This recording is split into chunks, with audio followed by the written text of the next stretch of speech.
Kamakailan lamang po ay muling bumisita si Pangulong Aquino sa Bohol para mabigyang tulong ang ating mga kababayan. Bukod kasi sa pinsalang idinulot ng lindol doon, hindi rin ito nakaligtas sa hagupit ng Bagyong Yolanda. Balikan natin ang report ng aming kasamang si Rocky Ignacio. Tiniyak ni Pangulo Aquino ang pagpapalakas ng kahandaan ng pamahalaan kasabay ng pagbuo ng mas ligtas na komunidad. Sinabi ito ng Pangulo sa harap ng patuluyang rehabilitasyon ng mga lugar na sinira ng kalamidad at iba pang sakuna. Sa kanyang pagdalaw sa Bohol, iginit ng Pangulo na nagsilbing aral sa lahat na paigtingin ang kahandaan katulad ng nangyari sa pinsala ni Sendong, Pablo, Yolanda at malakas na lindol sa lalawigan. Hindi natin ambisyon na ibalik lang kayo sa dati ninyong tirahan na may kakambal na panganib. Sa abot ng ating makakaya, sisikapin ng inyong gobyerno na mailalagay mas mabuti at mas ligtas na lugar at kondisyon. Kaya natin itong gawin. Dapat natin itong gawin. Hindi bukas o sa makalawa, kundi ngayon na po.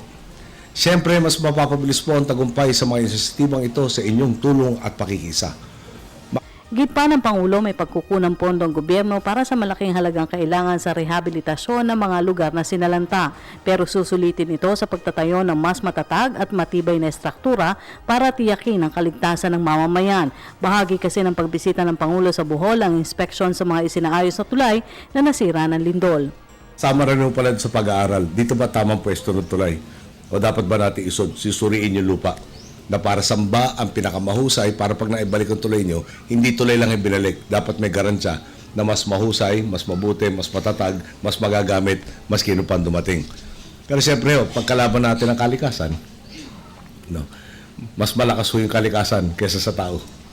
Okay? So, importante huwag natin kakalimutan ang dasal.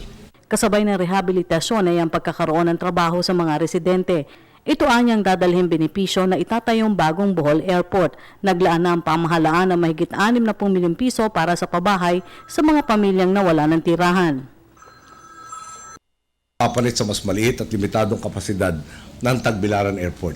Bukod sa lalago ang turismo, uunlad din ang komersyo at ilika ito ng trabaho at pagkakataon para sa maraming Boholano. Sa muling pagbisita ng Pangulo, pinapurihan nito ang mga Boholanos dahil sa katatagang bumangon mula sa trahedya. Sila anyang magsisilbing gabay ng mga naging biktima ng Super Typhoon Yolanda sa Leyte at Samar provinces. Ngunit muli nating patunayan na walang hamon na hindi natin kayang lampasan, lalo't may malasakit ang Pilipino sa kapwa Pilipino. Tulad ng pinakita ng bawat Boholano, sabay-sabay tayong babangon sa anumang pagkadapa at sa kahit anumang yanig at pagsubok. Kapit-bisig na titindig ang buong bansa. Para sa Telebisyon ng Bayan, Rocky Ignacio.